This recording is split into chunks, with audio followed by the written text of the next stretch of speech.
देश की संसद में एक ऐसी फाइल खुली जिस पर बहस तो तीखी हुई ही, लेकिन इसका असर आपकी जेब, आपके स्टार्टअप और देश की अर्थव्यवस्था पर बहुत गहरा पड़ने वाला है।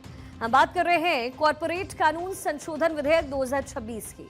विपक्ष कह रहा है कि इसमें झोल है, लेकिन सरकार कह रही है कि ये विकास का रोल है। ऐसे में ये समझना होगा कि सच क्या है। हम आपको आसान भाषा में यहां समझाएंगे। सरल शब्दों में कहें तो सरकार ने कंपनियों को चलाने वाले दो पुराने नियम एलएलपी एक्ट 2008 और कंपनी एक्ट 2013 इसकी सर्विसिंग करने का फैसला किया। जैसे कि पुरानी मशीन में तेल डालना पड़ता है ताकि वो अटके नहीं, वैसे ही ये जो बिल है वो व्यापार की मशीन को स्मूथ बनाएगा। लोकसभा में आज जब वित्त मंत्री निर्मला सीतारमण ने इसे पेश किया तो विपक्ष, जिसमें कि कांग्रेस, टीएमसी और डीएमके ने मोर्चा खोला।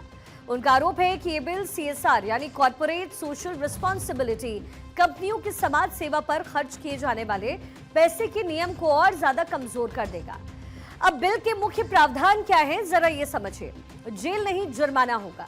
छोटे मोटे तकनीकी अपराधों को अपराध की श्रेणी से बाहर करना, कागजी बोझ से मुक्ति, स्टार्टअप्स और किसान कंपनियों को भारी भरकम कागजी जो कार्रवाई है उससे आजादी मिलेगी। ईज ऑफ डूइंग बिजनेस इससे होगा, जैसे कि बिजनेस करना इतना आसान बनाना कि दुनिया भर को निवेश है वो भारत आए। लचीलापन यानी मामूली गलतियों पर क्रिमिनल केसेस नहीं होंगे, बल्कि जो सिविल पेनल्टी है वो लगेगी। विपक्ष के शोर के बीच में वित्त मंत्री ने साफ किया कि ये बिल कोई रातों रात नहीं आया है, बल्कि 2 साल की मेहनत का ये नतीजा है। ये संशोधन विधेयक 2 साल के गहन विचार विमर्श के बाद तैयार किया गया। हमारा मकसद बिल्कुल क्लियर है, भारत में निवेश को आकर्षित करना और कॉर्पोरेट गवर्नेंस को पारदर्शी बनाना। हम छोटे उद्योग और स्टार्टअप्स पर बोझ कम करना चाहते हैं ताकि वो बिना किसी डर के विकास कर सके। So the points at large being mentioned by various members, some spoke and some did not, are a total of 10. But I will just give brief response to each one of them, sir. So this bill is now come here after 2 years of full deliberation. The recommendations of the Company Law Committee and its reports of 2022 has been fully taken on board. And then CLC had representatives from industry chambers, professional institutes, legal and accounting experts. So the report was also placed on the website for public comments, and they were received and then examined.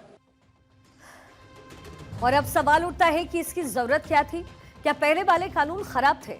तो इसका जवाब है डर का माहौल खत्म करना। अब आप कल्पना कीजिए कि अगर एक छोटी सी फॉर्म भरने की गलती पर किसी बिजनेस वाले को जेल जाए तो क्या बिल्कुल नहीं लेगा? क्यों जरूरी है ये बदलाव, ये आपको समझना होगा। दरअसल छोटी गलती में जेल का डर पहले होता था, लेकिन जो नया सिस्टम है उसमें छोटी गलती पर मामूली सा जुर्माना लगेगा। सरकार ये मानती है कि उद्यमियों को अपराधी की तरह नहीं, बल्कि पार्टनर की तरह ट्रीट कीजिए। खासकर 10 मार्च को कैबिनेट की मंजूरी के बाद अब गेंद संयुक्त संसदीय समिति के पाले में है, जहां इसकी बारीकी से जांच पड़ताल